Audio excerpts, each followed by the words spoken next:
குறித்து உங்களோடு பேச போகிறேன்.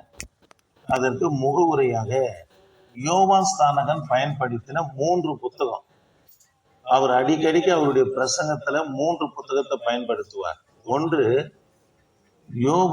யோபுவின் புத்தகம், 2வது பிரசங்கி, 3வது நீதிமொழிகள் புத்தகத்தை அடிக்கடிக்கு அவருடைய பிரசங்கத்துல நாமன்னா யோவான் ஸ்நானகன் பயன்படுத்துவார்.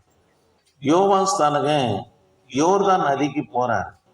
ஆழத்துல போயிட்டு, பிதாவே உம்முடைய நாமத்தினால நான் ஞானஸ்தானம் எடுக்கிறேன்னு சொல்லி யோவான் ஸ்நானகன் ஞானஸ்தானம் அவருக்கு யாரும் கொடுக்கல.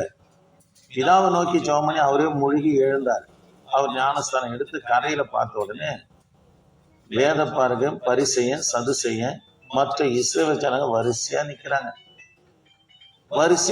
அவங்க ஞானஸ்தானத்துக்காக நிக்கிறாங்க.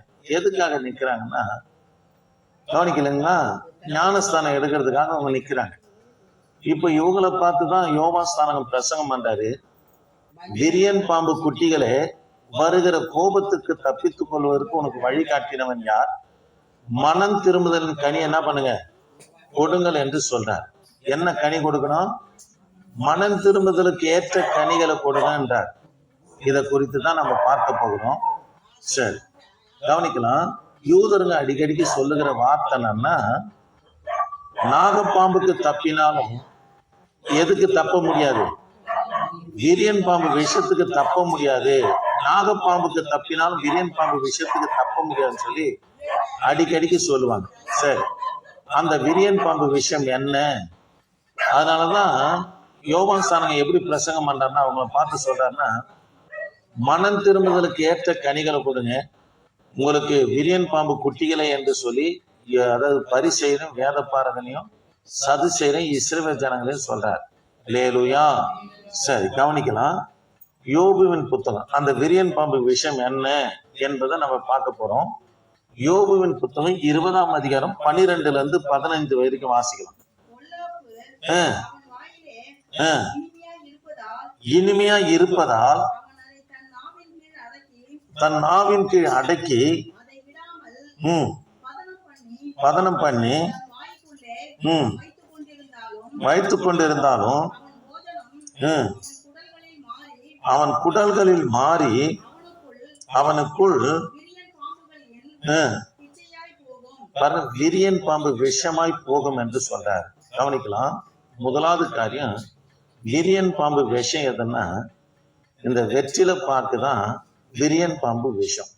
இது வேத பாரகம், பரிசேயன், சதுசேயனுக்குள்ள இருந்ததுனால விரியன் பாம்பு குட்டிகளை உங்களுக்கு, அதாவது வருகிற கோபத்துக்கு தப்பித்துக் கொள்வதற்கு உங்களுக்கு வழிகாட்டினவன் யார் என்று நம்ம சொல்றார். கவனிக்கலாம். யோபுடைய நாட்கள்ல வெற்றில பாத்தீங்கன்னா நல்லா கட்சிப்பு சைஸ்ல இருக்கும். அதுல எல்லாரும் கவனிங்க, அதுல என்ன பண்ணுவாங்கன்னா, அந்த வெற்றில சுவைக்காக இஞ்சி, மிளகு இது போல காரமா வைத்து, கூடவே கூட பாக்கு, புயலை இதெல்லாம் வச்சு என்ன பண்ணுவோம்னா, நல்லா ஓயாம பதனம் பண்ணி நாவுல மென்னு மென்னு மென்னு நாவின் கீழே அடைக்குவாங்க. அது கொஞ்சம் கொஞ்சமா மெழுங்கும் போது வயிற்றுக்குள்ள போகும்போது பாத்தீங்கன்னா அது விரியன் பாம்பு விஷமா மாறுதுன்றார். எத்தனையோ கிராமத்துல இருக்கிற ஆயமாருங்க சொல்லுவாங்க, எனக்கு 2 ரூபாய் வெத்தலை பாக்கு இருந்தா போதும், எனக்கு சோறே வானான்னு. காரணம் நம்மனா அடிக்கி வச்சிருந்து உள்ள போனோன்னு கொஞ்ச நாள் வயிற்றுல கேன்சர் வந்துடும். இதுக்கு காரணமே, கேன்சர் வர்றதுக்கு காரணமே எதுன்னா, அது விரியன் பாம்பு விஷயமா மாறுது. அப்போ அந்த பாவம் யாருக்குள்ள இருந்தது? யூதருக்குள்ள, வேத பாரகம், பரிசேயன், சதுசேயனுக்குள்ள இருந்ததுனால அவர் பார்த்து சொல்றாரு, விரியன் பாம்பு குட்டிகளே என்று சொல்லுகிறார். 2வது பாவம் 16ஆம் வசனத்தை வாசிக்கலாம்.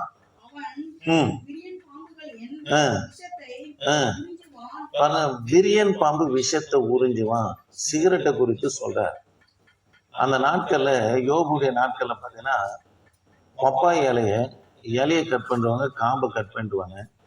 அந்த இலையை, அந்த தண்டை காய வச்சு அதுக்குள்ள போதை சம்பந்தப்பட்ட புகையில என்ன பண்ணும், உள்ள திணிச்சிட்டு அதை முனைய கொளுத்திக்குவான்.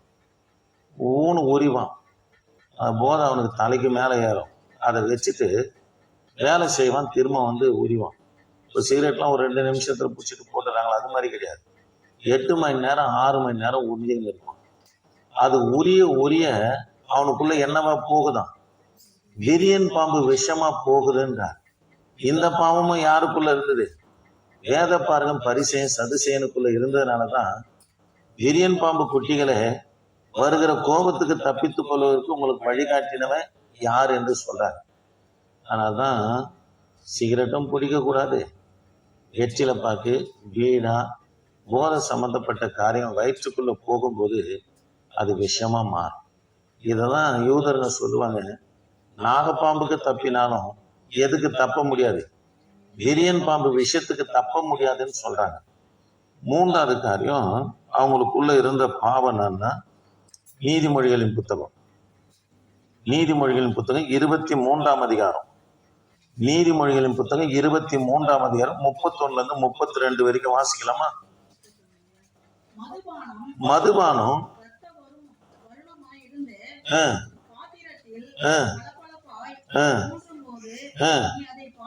பாருங்க, அது ரத்த வர்ண கலர்ல, ரத்தத்தை போல கலர்னா மதுபானம் இருக்கும். அது பாத்திரத்துல பளபளப்பா தோன்றும் இருக்கும். அதை நீ அதை பாராத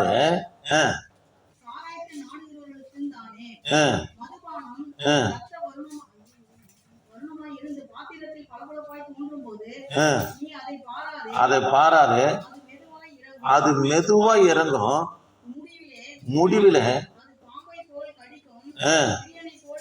கவனிக்கலாம். மதுபானம் உள்ள போக போக போக, இத நீதிமொழிகளை யோவான் சானங்க எந்த புத்தகத்தை அதிகமா பயன்படுத்துவாரு? யோபு, பிரசங்கி, நீதிமொழிகள். இப்ப யோபு புத்தகத்தை யோவான் சானங்க பிரசங்கம் பண்றார்.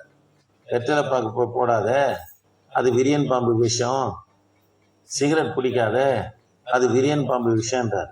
இப்ப நீதிமொழிகள் 23, 31, 33 வரைக்கும் வாசிக்கிறோம். மதுபானம் ரத்த வர்ணமாய் இருக்கும், அது அதை பாராத, அது பாத்திரத்துல பளபளப்பா இருக்கும், அது மெதுவா இறங்கணும். குடிகாரனை கேட்டு பாறேன், வேகமா குடிச்சிடாத, முடுக்கு மெதுவா குடி, அப்பதான் அது போதையா இருக்கணும்.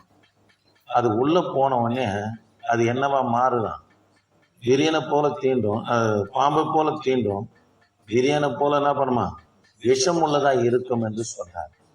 இப்போ வந்திருக்கிற முதல்வருக்காக நான் கர்த்தரை ஸ்தோத்திரம் பண்றேன். 77 ஒயின் ஷாப்பு கிட்ட மூடுறாங்க. காரணம் என்னன்னா, கோயில், சர்ச்சு, பள்ளி, கல்லூரி வாசல் பக்கத்துல இருக்கிற இந்த ஒயின் ஷாப்பெல்லாம் எடுக்கணும், போதை தடுப்பு காவல்துறையெல்லாம் என்ன பண்ணலன்னா உண்டாக்குறாரு.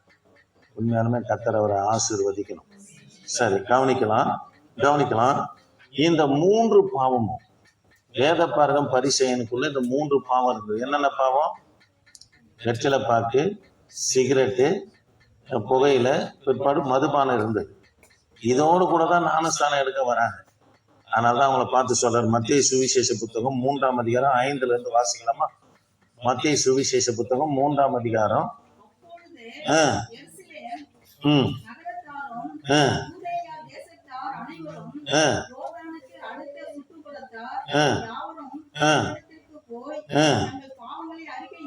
தங்கள் பாவங்களை அறிக்கையிட்டு ஞானஸ்தானம் பெற்றாங்க.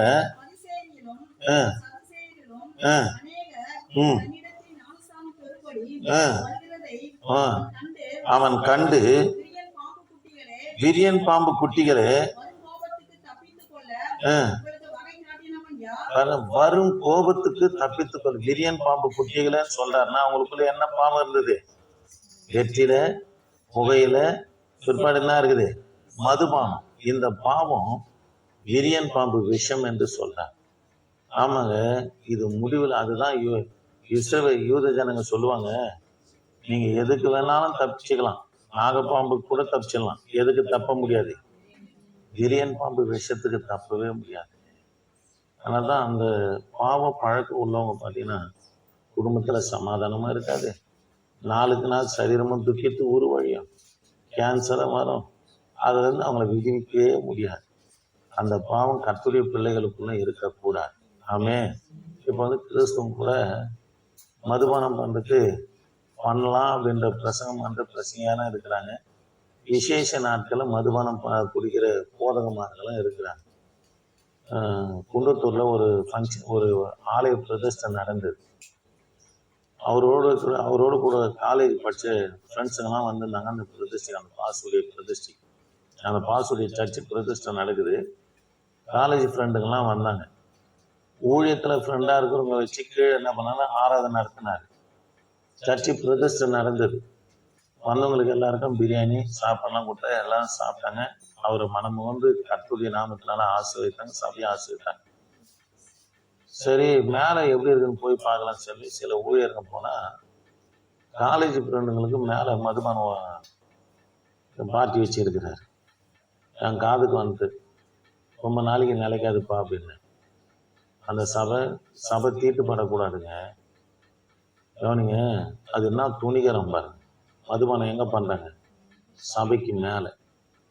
அது ரொம்ப நாளைக்கு நிற்காதுன்னு உண்மையாலுமே நிற்கல. ஹைவேஸில் அந்த சபையை போயிடுச்சு. அதனால் தேவ பிள்ளைகளே ரொம்ப ஜாக்கிரதையாக இருக்கணும். இது விளையாட்டு கிடையாது. இந்த வெற்றிலை பாக்கு போடுறது, சிகரெட் குடிக்கிறது, மதுபானம் குடிக்கிறது, இதெல்லாம் லேசான காரியம் இல்லை. அதுக்கு தப்பவே முடியாதுன்றார். லேலுயா. சரி, இன்னொரு வசனத்தை வாசிக்கலாமா? 3:8 வாசிக்கலாமா? மத்தேயு 3:8.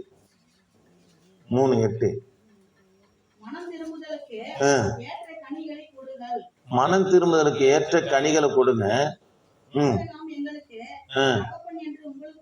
சரி, போதும். அது இன்னும் போன நேரம் ஆயிடும். என்ன சொல்றாருன்னா, மனம் திரும்புதல் கனியை கொடுங்கன்றார். அதுக்கு அவங்க என்ன தெரியுமா சொல்றாங்க? வேத பாருங்க, பரிசேயன் சதுசேயன் யூதருங்க எங்களுக்கா ஞானஸ்தானம் கொடுக்க மாட்டோம். நாங்கள் யார் தெரியுமா? ஆபிரகாம் சந்ததின்னா. கவனிக்கலாம். அதுக்கு தான் பிரசங்கம் பண்றாரு. ஆபிரகாமுடைய சந்ததி நீ பெருமாட்சிக்காதுப்பா. ஆபிரகாமுக்கு இந்த கல்லுகளினால என்ன பண்ணியிருக்க முடியும்? பிள்ளைகளை கொடுத்திருக்க முடியும் என்று சொல்றாரு. அந்த கல் எப்போ நடப்பட்ட, அங்க எந்த கல்லை பார்த்து பிரசங்கம் பண்றாருன்னா, யோர்தான் நதியை இஸ்ரவேல் ஜனங்க ஆசாரிய வந்து யோர்தான் நதியில காலை வைக்கிறார். யோர்தான் நதியில காலை வச்ச உடனே யோர்தான் நதி ஒரு குழிதான் நிக்குது. இஸ்ரவேல் ஜனங்க யோர்தான் நதியை கடந்து போறாங்க. அதனுடைய ஞாபகார்த்தமாக 12 கல்லுகள் என்ன பண்ணா அந்த இடத்துல யோர்தான் நதி கரையில வச்சாங்க. அந்த 12 கல்லும் 12 கோத்தினுடைய நாமங்களுடைய பெயரை வச்சாங்க. அந்த இடத்துலதான் யோவான் ஸ்நானன் ஞானஸ்தானம் கொடுக்குறாரு. மனம் திரும்புடான்றாரு. எங்களுக்கா ஞானஸ்தானம் கொடுக்க மாட்டோம். நாங்க யார் தெரியுமா? ஆபிரகாம் சந்ததி அப்படின்னு. நாங்க நம்ம முத்திதாவுடைய சந்ததி. நாங்க அப்படியாப்பா? இந்த கல்லுகளினால கூட யாருக்கு பிள்ளை கொடுத்திருக்க முடியும்? ஆபிரகாம் கொடுத்திருக்க முடியும்னு சொல்லி அந்த யோர்தான் நதியில யோசுவாவுடைய நாட்கள்ல நடப்பட்ட கல்லை வச்சு பிரசங்கம் பண்ணினார். ஆமே. அதனால தேவ பிள்ளைகளை, யாரு பெரிய ஊழியக்காரா இருக்கட்டும், சின்ன ஊழியக்காரா இருக்கட்டும், ஆரம்ப கிறிஸ்தவங்களா இருக்கட்டும், வளர்ந்த கிறிஸ்தவங்களா இருக்கட்டும், யாருக்கும் கர்த்தர் பாரபட்சம் பார்க்கிற தேவன் அல்ல. பாவம்னா பாவம் தான். அது சபையில இருந்தாலும் சரி, சபைக்கு வெளியே இருந்தாலும் சரி, எதுக்கு தப்ப முடியாது? விரியன் பாம்பு விஷயத்துக்கு தப்ப முடியாதுன்றார். இப்ப வாசிக்கலாம். கனி கொடுக்க வேண்டும். என்ன கொடுக்கணும்? கனி கொடுக்கணும். முதலாவது காரியம் லூக்கா சுவிசேஷ புத்தகம். லூக்கா சுவிசேஷம் 2 கனியை குறித்து சொல்லி நான் முடிக்கிறேன். லூக்கா சுவிசேஷ புத்தகம் 13ஆம் அதிகாரம் 7-9 வரைக்கும் வாசிக்கலாமா? 7-9 வரைக்கும் வாசிக்கலாமா? 7-9 வரைக்கும். தோட்டக்காரனை நோக்கி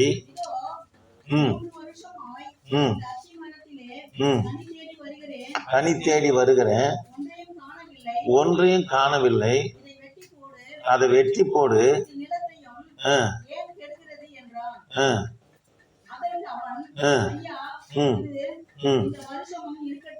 இந்த வருஷமும் இருக்கட்டும், எரு போடுவேன், கனி கொடுத்தா சரி. அல்லேலூயா. கவனிக்கலாம். புரியுதுங்களா? அது 3 வருஷமா கனியை பாக்குறாரு. மரம் வச்சு 3 வருஷம் இல்ல, 3 வருஷம் கனி தேவாலயத்துக்கு போயிடணும். 4வது வருஷம் கனி யாருக்குன்னா அந்த மரத்தை வச்சாம பாருங்க, அவனுக்குதான் அந்த கனி வரணும். இப்போ தோட்டக்காரன் கேட்கிறாரு, தோட்டத்துக்காரன் எஜமான் கேட்கிறாரு, தோட்டத்துல வேலை செய்யணும் பார்த்து கேட்கிறாரு. இதான் கிறிஸ்துவ கேட்கிறாரு, எங்கப்பா இதுல 3 வருஷமா நான் கனியை பாக்குறேன், ஒரு கனியும் காணுமே அப்படின்னு அதுக்கு கிறிஸ்து சொல்றாரு, பரிந்து பேசுறாரு, ஐயா இதாவது கொஞ்சம் பொறுத்துருங்க, இந்த வருஷமா நான் என்ன பண்றேன், கொத்தி எருவு போறேன், கனி கொடுத்தா சரி, கனி கொடுக்கப்பட்ட அதை வெட்டி எங்க போறேன், அதாவது அக்கினியில போடுறேன்டார். தேவ பிள்ளைகளை, ஆண்டவர் அந்த 3 வருஷம் என்பது விருத்த சேதனத்தின் நாட்கள். விருத்த சேதனத்தின் நாட்கள்ல கனி கொடுக்க முடியாது. விருத்த சேதனம் முடிஞ்ச பிற்பாடு கனி கொடுத்தே ஆகணும். அதனால தேவ பிள்ளைகளை, கர்த்தருக்குள்ள வர வர வர ஆண்டுடைய பிள்ளைங்க கனி கொடுக்கிற வாழ்க்கையா இருக்கணும். ஆவியின் கனியை கொடுக்கணும். சாந்தம், விசுவாசம், இச்சை அடக்கம், பொறுமை, தாழ்மை, இதெல்லாம் ஆவியின் கனிகள். இதை கர்த்தருடைய பிள்ளைங்க கொடுக்கணும். அல்லேலூயா. ஆமாங்க, கர்த்தருடைய பிள்ளைங்க கொடுக்கணும். இந்த கனி ஆத்தும ஆதாய கனி கொடுக்கலன்னா, இங்க சொல்லப்பட்டிருக்கு ஆத்தும ஆதாய கனி, அந்த கனி கொடுக்கலன்னா நம்மளை கட்ட என்ன பண்ணா பரலோகம் கிடையாது. சொல்றது புரியுதுங்களா? ஆத்தும ஆதாயம் பண்ணணும். வருஷத்துக்கு ஒரு ஆத்தும ஆதாயம் பண்ணா போதும். நீங்க 2 ஆகுறீங்க, அது அடுத்த வருஷம் தான் ஆகுது, 4 ஆகுது, ஆகுதா? அதனால ஆத்தும ஆதாயம் பண்ணணும். நம்ம ஆத்தும ஆதாயம் பண்ணலன்னா கர்த்தர் ஒவ்வொரு நாளும் வார்த்தைகளை கொடுத்துட்டே இருப்பாரு. நீங்க சபை கூடங்க அப்படியே நாளுக்கு நாள் ஆத்துமா குறையக்கூடாது, பெருகிக்கினே இருக்கணும். இல்லைன்னா அது மலட்டு சபைன்னு அர்த்தம். நீங்க ஆத்துமாக்கள் ஆதாயம் பண்ணா மலட்டு விசுவாசியா இருக்கிறீங்கன்னு அர்த்தம். அது கனி கொடுக்கணும். அன்னைக்கு கூட நம்ம யூபிஎஸ்க்கு கறி வாங்கிறதுக்காக போனோம். அந்த மாடு இவ்வளோ அகலமா இருக்குது. சிக்கனும் போட்டோம், பிள்ளைங்க பீஃப் பிரியாணி போட்டோம் பசங்களுக்கு. யூபிஎஸ்க்கு இவ்வளோ பெருசாக இருக்குது. அது கேட்டதுக்கு அவர் என்ன தெரியுமா சொன்னார், அந்த அந்த இறைச்சி வியாபாரி, ஐயா இது ரொம்ப நாளாக குட்டி போடலையா, கண்ணு போடல, அதனால் அது சாப்பிட்டு உடம்பு கொழுத்து போச்சு அப்படின்னா. கவனிக்கலாம், கர்த்தர் நமக்கு வார்த்தையை கொடுத்துன்னே இருப்பார். நல்ல ஆவிக்குரிய செழிப்பை கொடுப்பார். கேட்கறது விரும்புறது எல்லாவற்றையும் கர்த்தர் தருவார். எதுக்காகனா கனி கொடுக்க முடியாது. அதனால ஆண்டுடைய பிள்ளைங்க என்ன கொடுக்கணும்? கனி கொடுக்கணுங்க. ஆத்துமாக்களை ஆதாயம் பண்ணணும். உங்களை குறித்து சாட்சி கொடுக்கணும். இவங்க அன்னைக்கு இயேசு குறித்து சொல்லலைன்னா இன்னைக்கு நான் இருக்க மாட்டேன்னு சொல்லணும். இவங்க வந்ததுனால என் குடும்பம் இல்லைன்னு சொல்லக்கூடாது. நான் சொல்லணும், இவங்க ஆண்டவர் பற்றி சொன்னாங்க, சபைக்கு கூட்டிட்டு போனாங்க, அதனாலதான் கர்த்தர் எங்களை ஆசீர்வதித்தாருன்னு சொல்லணும். கனி கொடுக்கிற வாழ்க்கை இருக்கணும். அல்லேலூயா. சரி, இரண்டாவது கனி எரேமியா தீர்க்க தரிசன புஸ்தகம் 2ஆம் அதிகாரம். எரேமியா தீர்க்க தரிசன புஸ்தகம் 2ஆம் அதிகாரம் 7ஆம் வசனம் 28ஆம் வசனத்தை கொஞ்சம் வாசிக்கலாம். 2ஆம் அதிகாரம் 7ஆம் வசனம்.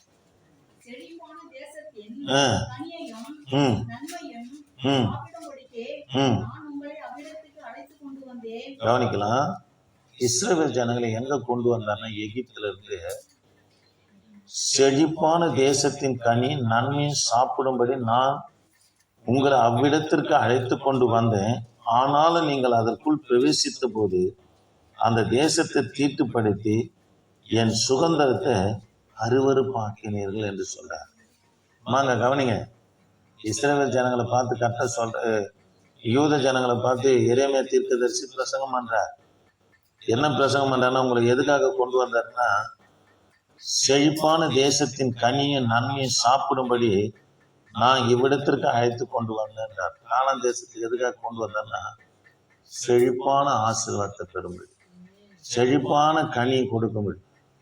என்னாகும் 23ஆம் அதிகாரத்துல வேவு பார்த்த ஜனதான வேவு பார்க்க போன 12 கோத்திர பிரபுக்கள 2 பேர் ஒரு திராட்சை கொலை எப்படி கொண்டு வந்தாங்க?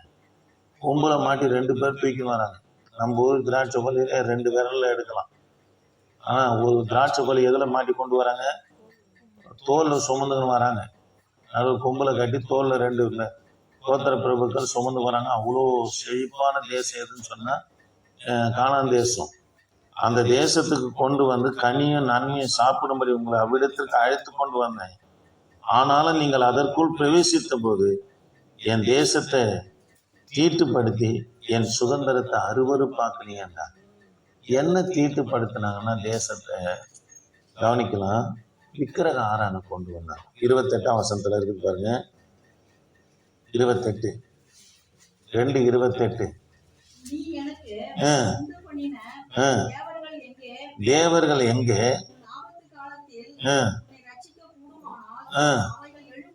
எழும்பட்டும்.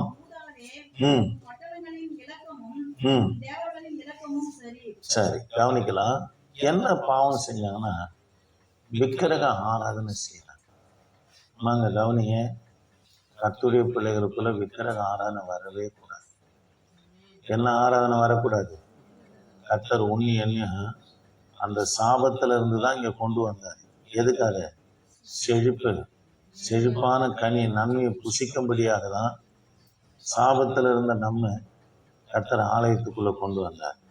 இங்க வந்தும் விக்கிரக ஆராதனை இருக்குமானா நம்ம என்ன பண்ணா சபையை தீட்டுப்படுத்துவாரு. இததான் சொல்றாரு 2ஆம் அதிகாரம் 7ஆம் வசனத்துல, நீங்க கொடுக்கும்படி கனிகளை நன்மையை புசிக்கும்படி இவ்விடத்திற்கு அழைத்து கொண்டு வந்தேன், ஆனாலும் அதற்குள் நீங்க பிரவேசித்த போது தேசத்தை தீட்டுப்படுத்தி என் சுதந்திரத்தை அருவருப்பாக்குனீங்க. விக்கிரக ஆராதனை வந்தா ரட்சிப்பு அருவருப்பாயிடும், சபை அருவருப்பாயிடும், கர்த்தருடைய ஆலயம் தீட்டுப்பட்டோம், நம்முடைய ரட்சிப்பு தீட்டுப்பட்டோம். அதனால எந்த காரணத்துக்கு கொண்டும் விக்கிரக ஆராதனை நமக்குள்ள வரவே கூடாது. 2 கனியை சொன்னோம். ஒரு கனி கவனிக்கலாம், நம்ம கனி கொடுக்கும்போது கர்த்தர் நம்மளை ஆசீர்வதிக்கிறார். கனி கொடுக்காதது எட்டி எதில் போடுறாராம், அக்கினியில போடுறாருன்னு பார்த்தோம். 2வது தேவ பிள்ளைகளே, 2வது காரியம், 2வது கனி ஆண்டவர் தேசத்தின் கனி செழிப்பான கனியும் பிற்பாடு நன்மையும் புசிக்கும்படியா கொண்டு வந்தார். இவன் உள்ள பிரவேசித்த உடனே அருவருப்பாக்கிட்டாங்க, தீட்டுப்படுத்திட்டாங்க. எதனால? விக்கிரக ஆராதனை. கர்த்தருக்குள்ள வந்த பிற்பாடு விக்கிரகம் மட்டும் விக்கிரக ஆராதனை இல்லைங்க, தேவனுக்கு மேல எதையும் கொண்டு வரக்கூடாது. ஆமாங்க, தேவனுக்கு மேல எதையும் கொண்டு வரக்கூடாது. சிலர் பைபிளுக்கு மேல வாட்சியை கட்டி வைப்பாங்க, தலைவரை சீப்பை பைபிள் மேல வைப்பாங்க, கட்சிப்பை பைபிள் மேல வைப்பாங்க. அதெல்லாம் செய்யக்கூடாதுங்க. தேவனுக்கு மேல எதையுமே கொண்டு வர. உதாரணத்துக்கு இதை சொல்றேன், சிலர் பிள்ளைங்க தேவனுக்கு மேல வச்சிருப்பாங்க, ஆசைகளை தேவனுக்கு மேல வச்சிருப்பாங்க. அதெல்லாம் வைக்கவே கூடாது. எழுந்த உடனே உனக்கு சபமன்னா உனக்கு நிலம் வந்தாவே நீ கர்த்தரை மேல வச்சுக்கிறேன்னா, இல்லை வேற எதனா நினைவு போச்சுன்னா அதுதான் தேவனுக்கு மேல வச்சுக்கிறேன்னா. ஆமே. சரி, மழை நாள் படிக்கலாமா? ஆண்டவரை நோக்கி பார்க்கலாம். என் ஆண்டவரே, நாங்கள் உம்மை துதிக்கிறோம். வந்ததான ஒவ்வொரு பிள்ளைகளுக்காக நன்றி செலுத்துகிறேன். ஆண்டவரே, வந்ததான ஒவ்வொரு பிள்ளைகளுக்காக நன்றி செலுத்துகிறேன். என் கர்த்தர் நீங்க ஆசீர்வதிங்கப்பா, என் கர்த்தர் நீங்க ஆசீர்வதிங்கப்பா.